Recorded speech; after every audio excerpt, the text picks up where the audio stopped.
I'm an atheist. If you've seen any of the other videos on my channel, I think that's pretty clear. And I've been that way since birth. I think everyone is an atheist at birth, born without any preconceived ideas about what is true, what is false, real and unreal. While doing some research for another video, I came across an internet article on the Guardian.com news website by Andrew Brown titled, "There's no such thing as an atheist baby." It was in the opinion section, and I could not disagree more with Mr. Brown's opinion. In fact, he's wrong. He cites Joan Smith, who wrote, "I'm not convinced there is Muslim or Christian children. They have religious parents, but should be able to decide when they grow up."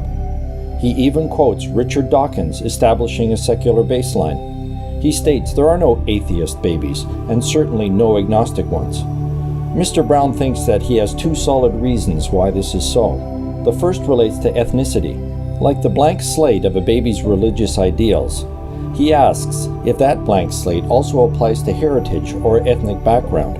He thinks that if babies are born atheist, then it follows that they can likewise be born ethnically neutral. Or otherwise, this may be thought of as there are no German, British, or Chinese babies either.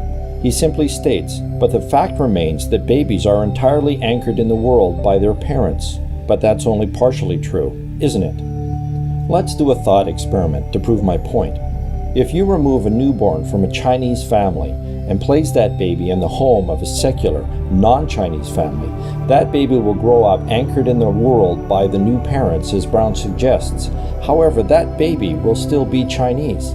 Being Chinese is not something you can change. Looking at this from a religious standpoint, if you remove a newborn from a Catholic family and place that baby in the home of a secular family, that baby will grow up anchored in the world of those new parents as well, and it will likely grow up being secular, just like mom and dad. The point is, where you're born, or where your parents are born, determines your heritage, and that is clearly something defined at birth, and it cannot simply be changed. So Mr. Brown's first argument fails. Brown's second argument as to why babies are not born atheists comes from another direction. He states, supernaturalism comes naturally to children. It is not just that they believe much of what their parents and the surrounding societies tell them. They show a preference for remembering and transmitting stories that defy scientific rationality. He goes on to explain that we train ourselves out of these supernatural beliefs, and there he's partially correct. However, we do not actually train ourselves. We become educated and begin to question things that do not appear to match the natural world. For example, by the time we're 7 or 8, we start to question if Santa Claus is real or not. We question if unicorns and Sasquatches are real too. We ask for evidence. Brown further reasons that we're not capable of making a decision about these things and God until we can use the power of deduction to decide one way or another. He states we cannot be atheists until we can actually decide for ourselves, and that's where I think he's wrong. Brown completely misses what atheist means.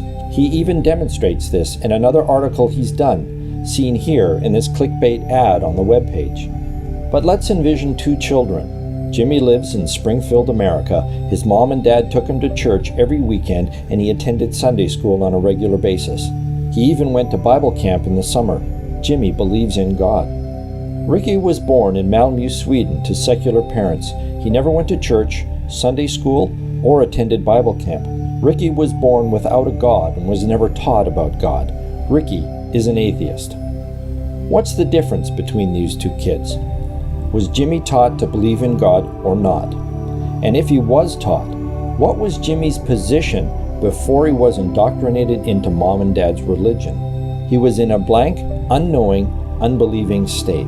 He didn't believe in Santa Claus either. On the other hand, would Ricky spontaneously develop a belief in God? No. Supernatural does not come naturally to children, as Brown states. Susceptibility does. Every child is born susceptible to the ideas of their parents, religious or otherwise. But religious education trains the impressionable newborn and child atheist out of their default position of non-belief. Therefore, every baby and every child is an atheist until someone teaches them otherwise.